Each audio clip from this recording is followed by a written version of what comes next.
This is Jacinth of Jail's Head, Book 1. Bloodkin. By me, Kathy Ashford. You know what I mean. Shit. Okay, so here we go. Fucking part 1. Set in 594 AL. After leaving. Chapter 1. I guess nobody knows before it happens when a particular day is going to alter the course of your life forever. There was certainly nothing noticeably auspicious about this particular afternoon. The air was soupy with the rising smells of fallen fruit and warm grass as the ripe late summer sun eased its way over the town of Jail's Head below and down towards the western plains. I wasn't hiding, per se, out in the orchard beside the Lord's Manor where I happened to live. Procrastinating? Most definitely. But I was 18. Who would I be hiding from? Well, my father for a start, although I suspected he would be rather too busy to care. And perhaps my mother, or possibly any one of the huge retinue of hangers-on that seemed to be necessary to the running of the Lord's household. All of whom seemed to have a suspiciously determined interest in the activity of the heir. Jail's Head wasn't even particularly big, and certainly not particularly important, squished unceremoniously at the beginning of the foothills of the Rye Mountains in the far east corner of the country. The closest thing to excitement was one of the capitals, Lille, which lay less than 2 weeks' ride down the highway that ran beside the Jail River. The monarch, the advisor, and their court resided in Lille every 4th year, and I had overheard some terrifyingly thrilling stories about the place, but was never even likely to visit. Nope. I had 2 more years of study before I began my 10-year joint lordship with my father. All this before he would retire, and I would govern the entire Jail's Head district by myself until my eldest child reached their maturity at age 20. Well, that was the plan anyway.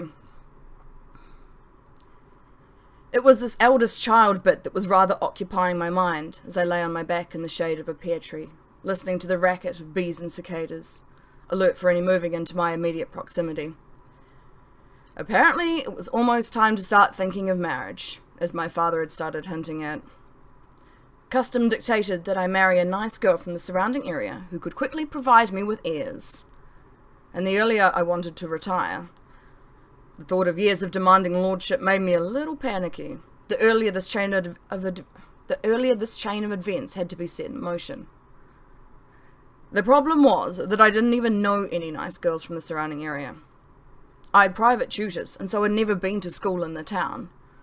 And the girls who lived further out on the plains, well, my father had also hinted that she had to be a nice girl of good breeding, which I suppose meant a daughter of one of the leaders of one of the small local guilds or something, none of whom I knew. What's more, at the town fairs or when our family had to be present for one of the temple festivals, all the local girls I had seen blushed and giggled at me. Luckily, none had ever bothered to start a conversation, because I would have no idea what to say. And as for this heirs business... Sick of being poked in the back by blunt grass stalks, I rolled over and opened my eyes to see a figure in a heavy black robe squeeze through the last of the cottages on the outskirts of town, and start on the narrow road that led through the grapevines and up to the manor. I wondered idly if he was hot. I assumed it was a he. He looked rather tall, even from this distance. I was warm in the shade in only my light summer casuals. In fact, he must have been terrifically hot, as he moved quickly, loping even, up the steep path to the low rise on which our house was built. Visitors were not uncommon at the manor. My father did most of his business in the study or the large reception hall directly across the courtyard from the gate. Most visitors were either poor supplicants, obvious in their poverty or disability, or local farmers and craftsmen bringing their taxes and often gifts to try and win favour. Less frequently came the emissaries or other political figures that arrived with much fanfare and strings of weary horses to stable, mostly to wrangle over petty border disputes or some other minor grievance. The figure in the black robe was obviously quite different. He clearly couldn't have travelled far, because even from here I could see the dust of the road hadn't touched his pristine garment. I sat up on my knees to watch as he paused, seemingly to marvel at the huge lamppost that stood at the far end of the orchard to mark the beginning of the family's private land. He must have been using stilts or wearing some other high-heeled contraption, because the top of his hooded head came up almost to the top of the lamp, which I know is high because my head fits just under the crossbar, and I have only recently grown taller than my father, who everyone knows is the tallest man in the Gels Head region. So, all in all, a rather odd character to be approaching the Lord's Manor so boldly. I supposed this called for some early duties, so I stood and bent down to try and brush as much of the incriminating grass from my knees. When I straightened up, the tall figure in the black robe had turned from the lamppost and was staring directly at me. Then he stepped unerringly around the trees in my direction, clearly not wearing stilts or some other high-heeled contraption.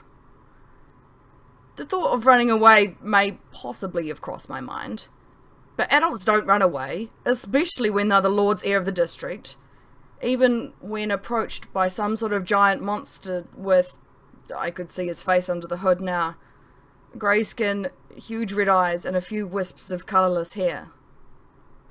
The monster stopped just before me and peered down for a moment before blinking and extending his hand.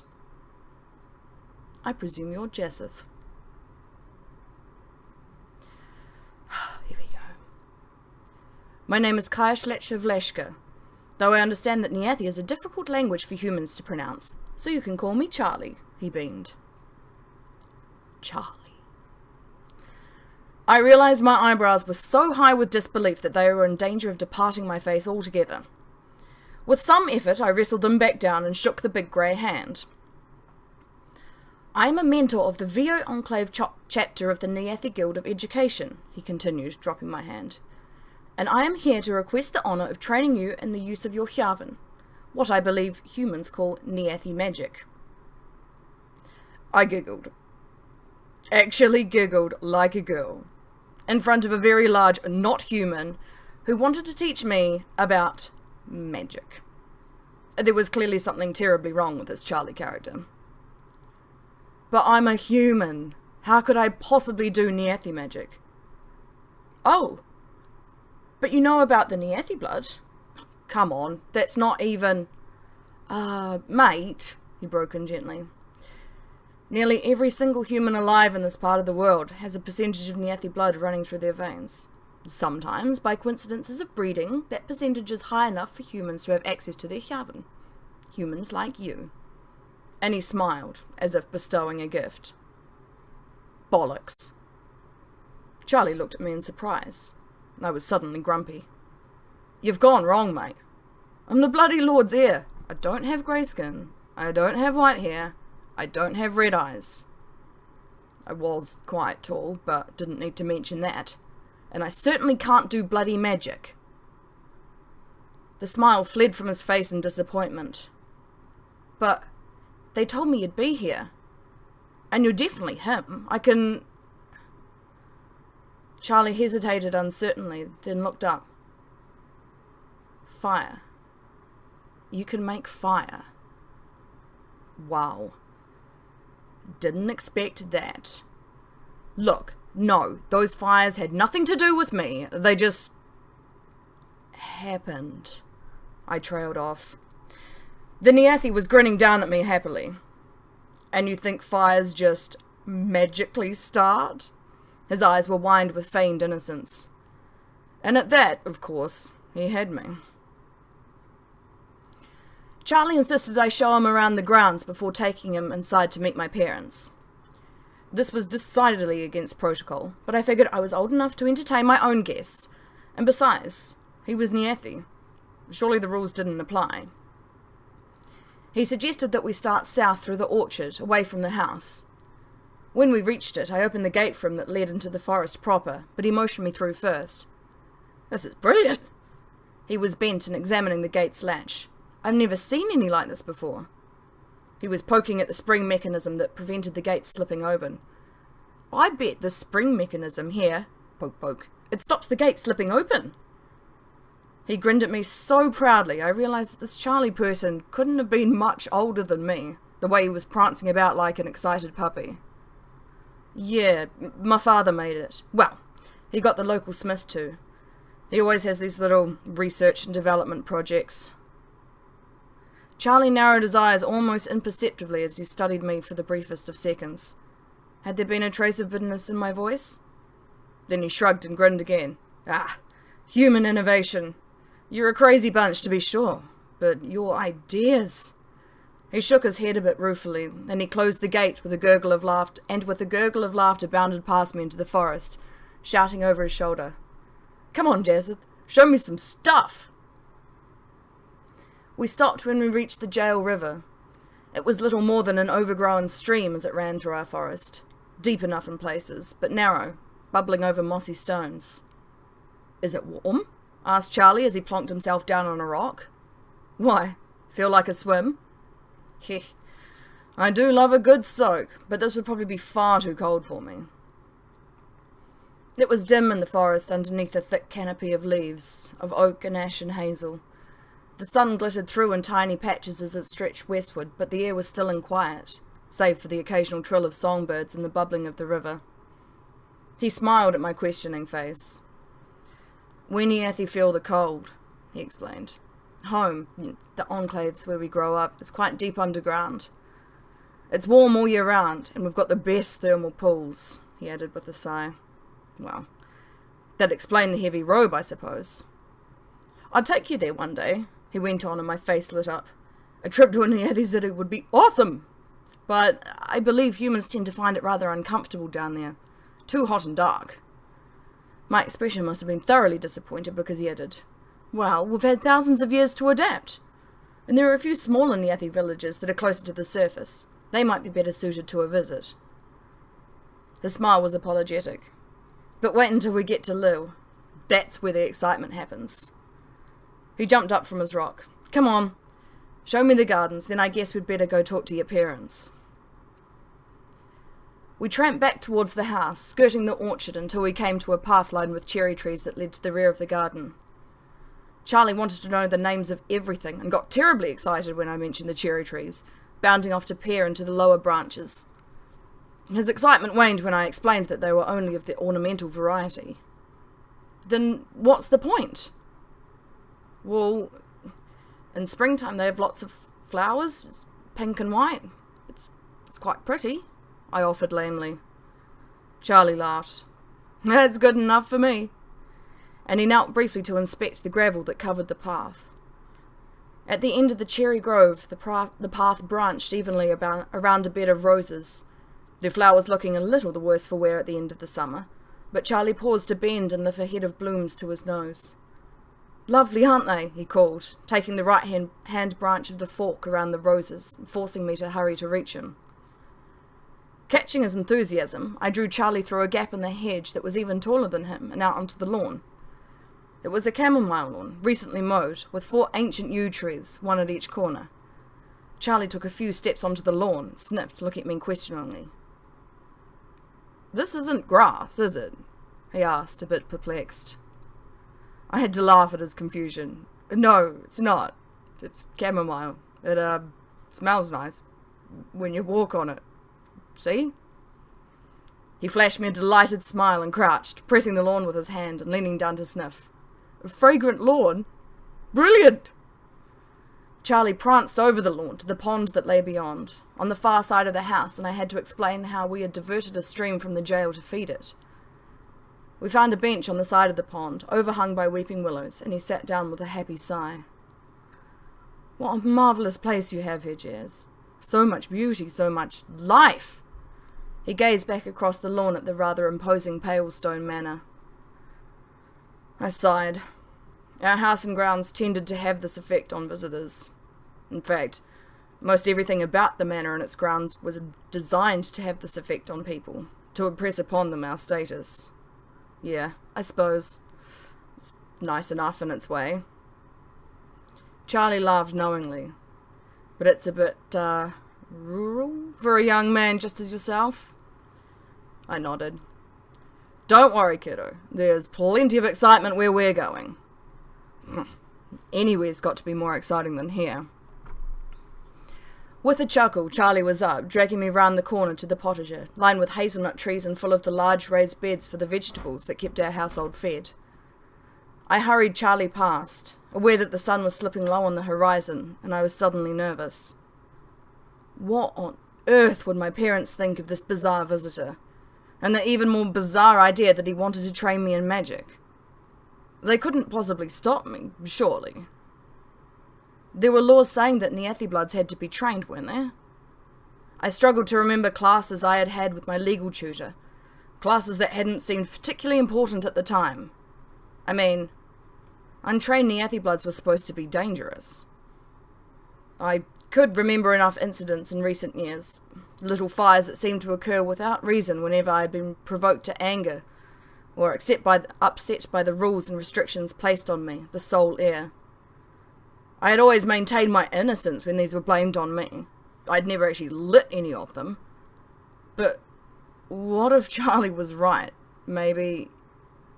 Oh, hell. Maybe they had been me. We passed the stables on our right and turned, walking around the side of the manor until we stood before the imposing iron gate that enclosed the courtyard.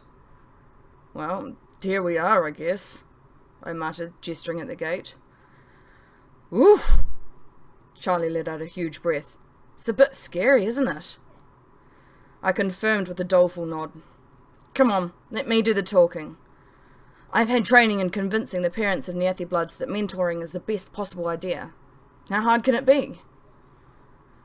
A small group had gathered in the courtyard, including, to my dismay, my mother and father. The watchman opened the gate and ushered us inside. Charlie, seemingly without hesitation, walked straight up to my father, bowed deeply and extended his hand. My name is Kaiashletcha Vleshka of the VO Enclave, though I understand Niathi is a difficult language for humans to pronounce, so you can call me Charlie. I had been 16 the night of the worst unexplained fire at Jailshead Manor. My parents hadn't spoken of it in front of me, but I have overheard that because this was an election year, a party of Niathi had come to assess likely candidates for the position of king or queen. Upon the leaving, in their infinite non-human wisdom, the Niathi had instituted a new political system that swept away the old order and had come to be embraced for its efficiency and fairness. Candidates between the ages of 20 and 26 were selected by groups of Niathi travelling around the country to be put forward for election in a nationwide ballot that took place at the end of every 4th year. The winning candidate would then have an advisor of the opposite sex chosen for them, also by the Niathi, based upon temperament, and probably some other arcane methods, whose age and wisdom would serve to temper the lofty goals of the young monarch. They then ruled together, presiding over the rest of Parliament. It had always seemed like a hideous job to me, boring and a bit pointless. Everything in our little corner of the world seemed to run tickety-boo without any interference from the national government. But still, I had never met any Niathi before, and to see an assessment would be inarguably cool. I had also overheard that festivities were being organised. It was getting late in the year. The nights were growing longer and colder, and people were starting to bunker down in preparation for the winter ahead. But an assessment definitely called for celebration, and there was to be a market with stalls of hardware and the last of the year's produce, as it was rumoured that Niathi were in no short supply of coin. All of this I had learned from overhearing the excited chatter of the manor staff. My parents, on the other hand, had been suspiciously quiet about the whole affair. Surely they would be going in some sort of official capacity, and they always took me along to stand with them, gawky and embarrassed, and often bored out of my tree when my father made speeches or presented trophies to the winners of the games that so often accompanied local fairs and religious festivals. But this was different. The selection of a candidate was a huge honour for a district, and if that candidate was then elected, well, that'd be awesome. There would be huge prestige for the place that had nurtured the monarch, and one could expect massive gains in terms of the market price for goods from that district. So it had been definitely suspicious that my parents didn't seem to be readying themselves for the occasion. If I'd heard correctly, and I always heard correctly, the fair was to be tomorrow, and my best fair-going outfit hadn't even been prepared. As I was frequently reminded for eavesdropping, as if I had a choice when people talk so loudly. I was loath to bring the matter up with my parents. Surely they would tell me soon enough. But as the evening wore on, it had become clear that there was no such conversation that was to be forthcoming. So I went to my father's study to inquire. I mean, we could see the preparations in Jail's Head from our house. Market stalls had been assembled in the square, streamers and colourful autumn foliage had been strung from lampposts down the main street, and as traders arrived I could see their horses being stabled out the front of the inn. Back of the inn. As I approached the study, I heard my parents' voices, and not wanting to interrupt their conversation, I waited outside the door. To my surprise, they were talking about the assessment. I don't want him meeting any of those bloody elephants. I heard my mother sigh at the racist slur. Well, I don't. He's got enough mad ideas in his hand. I don't want him to start daydreaming about being king or doing magic or any of that crazy elephant underground stuff. But darling, if he's going to be Lord one day in only 4 years' time, he's far too young to be selected. And if he's going to be Lord, he has to know how these things work. And maybe... My mother sighed again. Maybe we could ask one of them about the fires. The fires? My father exploded. He's a pyromaniac who doesn't have the guts to own up when he's done something wrong. I heard him shifting uncomfortably in his chair. Oh, love, he went on in quite a different tone of voice. Where did we go wrong? We've given him everything a child could possibly need. He gets to be Lord one day. Something any child would want. Yeah. And he doesn't even seem to care. I could envision my mother patting his arm at such uncharacteristic melancholy. No, you and I will be present at the assessment, as is only proper, but Jasper will stay here and have his lessons as usual. He might as well try to do something useful with his day. Recognising in his voice a note of bitter disappointment, I had crept away, unwilling to hear any more. I had dashed outside in the dark to sit in the orchard, reeling with the unfairness of it all. Below me, Jail's Head was bright with lamps, and I could hear the strains of music floating up from the inn as another group entered to join the festivities.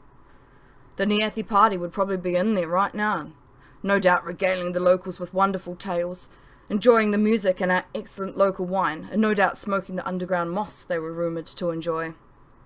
I didn't want to be selected, not really. Of course I was far too young, but it would be nice to be considered special for once. And I really just wanted to see one Niathi in the flesh, maybe, meet one, just to see how different they actually were. Maybe they would do some of their Niathi magic, which most people around here didn't even think was real. I shook my head and folded my arms around my knees. Evenings were chilly this time of year. I could hear laughter from the inn now, even though the doors were closed against the cold. I just wanted to meet one, and I wasn't even good enough for that. My parents had given me everything, a wonderful place to live, lovely clothes, excellent food, and the best tutors this side of Lille. My mother was gentle and kind and always encouraging, and my father, gruff though he was, always tried to take a loving interest. But all I did was disappoint them. They had given me everything, and I was turning into a nothing. I felt like weeping. Ugh, how pathetic. I was useless and lazy, and everyone thought I was an attention-starved pyromaniac. And now I was a pathetic little crybaby too. I couldn't bear to watch the town anymore, as the doors of the inn swung open again to let in more revellers, people whose fathers didn't deem them unworthy of meeting Niathi. Instead, I stared at the large pile of fallen leaves raked from under the trees, feeling utterly sorry for myself. I didn't mean to be so useless. I didn't mean to be a disappointment. It was just so bloody unfair. I had squeaked as a small puff of smoke blew out from the side of the leaf pile, and a small flame licked out and up like a snake's tongue. Oh, shit. Oh, sweet little witch, not again. Not now. I couldn't even bloody move as the whole pile erupted into a blaze. I needed water, but I couldn't think. Damn it, I needed help. I scrambled to my feet and ran from the gate, yelling to the watchman who called for help and water. The ruckus had roused my parents, and all of a sudden they were there in the courtyard. My father looked aggrieved, but the dismay of my mother's face was too much. "Jesseth, you didn't." "No, I didn't!" I yelled at them. "I didn't bloody do anything!" And I pushed past and ran to my quarters and flung myself down on my bed. I had punched my pillow until I was exhausted, and then, like the pathetic idiot I was, I curled up and cried and cried. "Come on, Jesseth. Why don't you give me a tour of your beautiful garden while we let your parents discuss my proposition?" Which seemed like a counterproductive thing to do, especially seeing as I had just taken him for such a tour. But Charlie was speaking in that same faux innocent tone that he had used on me earlier, so I guessed he had a plan. As soon as the door to the study had been closed behind us, Charlie poked me in the shoulder and whispered hoarsely in my ear, "What's your hearing like, kiddo?" "My hearing? Well, normal, I guess," I whispered back. Charlie gave a quiet snort of exasperation. "Normal for you, sure. But can you hear things that others are surprised at?" Which I had to pause and think about. I suppose there had been a number of times, many times, countless times even, that I had overheard conversations that were certainly not intended to be overheard. I had always assumed that those speaking had been carelessly loud, even when doors had been closed or distance imposed in an attempt at privacy. Charlie noticed my pause. Thought so. Feel like having a wee listen to the deliberations of your honourable parents?" His red eyes were gleaming, even in the gloom of the corridor. One of the servants should have come to light the lamps by now, I caught myself thinking. A silly, heir-like thought, not befitting an earthy blood. Then I heard my father speak, as clear through the heavy door as if we had been in the same room. "There is no way in hell my only son is going to a capital with one of those red-eyed elephant bastards." My mother sighed. "But darling, he has to." And Charlie said, "Charlie?" The derision was heavy in his voice. "What sort of bloody name is Charlie?" I glanced nervously at Charlie in the corridor, who merely shrugged, unoffended. "Well, I highly doubt you or I could pronounce Kayosh Lechka Vleshka in a way that would not cause offence." Charlie let out his breath in a little laugh and whispered, "Not bad at all. I found myself rather admiring your dear mother." He smiled at me in the dark before turning back to the door. "Offence? The day I care about causing offence to a dirty, moss-smoking elephant is the day I should be packed off to the Psycho Solace, because I have clearly lost my mind." I could actually hear my mother cross the room and stroke his arm. "Darling, you are my husband and my lord, and I adore you with every bone in my body. But you are letting racism influence you, and this is more important than what you think about the Niathi as a people." "But Jesseth is 2 years from his joint lordship. I can't just let him bugger off to the city. He has to be here." "Look, there's no reason he won't complete his studies at the academy and be back with us in time for that." My father snorted. "You've seen him. There's no way he can complete that training. We've got the best tutors for him at the moment, and he still struggles with the basics of taxation for little bitch's sake. In a big city, with that creepy greyskin leading him astray." Charlie attempted to reach out a restraining hand, but I was already opening the door and walking back into the study. My mother stepped back in surprise. "That was a short walk," she attempted politely as my father studied a pile of papers on his desk intently. "Look, the thing is," I began, and my father looked up, fury suddenly inscribed on his face. "No, Jesseth, there is no thing. I simply cannot allow you to go on this idiot's errand. You're old enough to understand that your duty is here, not with this bloody monster who turns up out of nowhere." I dropped my eyes from his face in the force of his anger and fixed them on the pile of papers on the desk, willing myself not to yell or throw something, or worse, cry. "You've already shown how irresponsible you are, allowing a stranger onto the property without proper introductions," he went on. "And these Niathi bastards cannot be trusted you here. They simply cannot." He broke off and looked down at the desk, which was suddenly and inexplicably on fire. Sweet little bitch, quick! Somebody get water! Someone! He yelled, jumping up. Charlie stepped calmly around me from where he had remained in the corridor and drew a small half-circle in the air with his hand and muttered something while staring at the fire on the desk. The flames flickered for a second and then went out, smoke rising briefly before stopping and swirling back down until it had filled what had appeared to be a glass dome, placed neatly over the pile of smouldering paper. My father, gaping at his desk, sat down abruptly. The room was suddenly silent. Charlie stepped forward and stood before him. Kind sir, I believe this sort of occurrence has happened before, and it will continue to happen unless Jasseth receives proper training. My father looked up briefly from the dome of smoke. You put him up to this, he muttered, but lacking conviction. For the first time, Charlie looked genuinely offended. Lord Jailshead, we never use our Hjavan for frivolous reasons, and never, ever to cause harm. You were wrong before. We Neathi are to be trusted. I have spent many years learning how to impart knowledge, and it is a great honour to be selected by the Guild of Education as a mentor. He went on, more gently now. Your son has a wondrous gift, and I will do everything in my powers to ensure it is harnessed and grown to its full potential. Then when he has completed his training, he can return to rule this fair district from this beautiful manor with you, his excellent father. The last bit I thought was unnecessary, but my father let out his breath and shrugged in defeat. So be it. The boy is clearly a danger the way he is. He looked up at my mother and then back down at the dome. He is quite precious to his mother and I.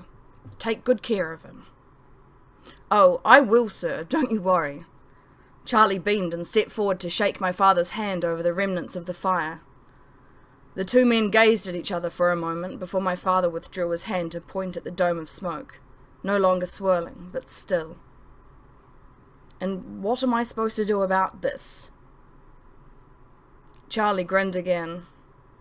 How about we open a window and I will let it go? My father stood and unlatched one of the windows behind his desk, and Charlie blinked at the dome.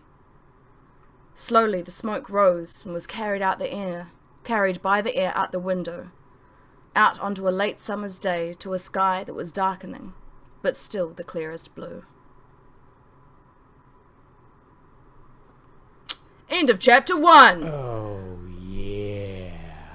Oh, fuck yeah! Okay. That was weird. Fucking hell. Oh, hello.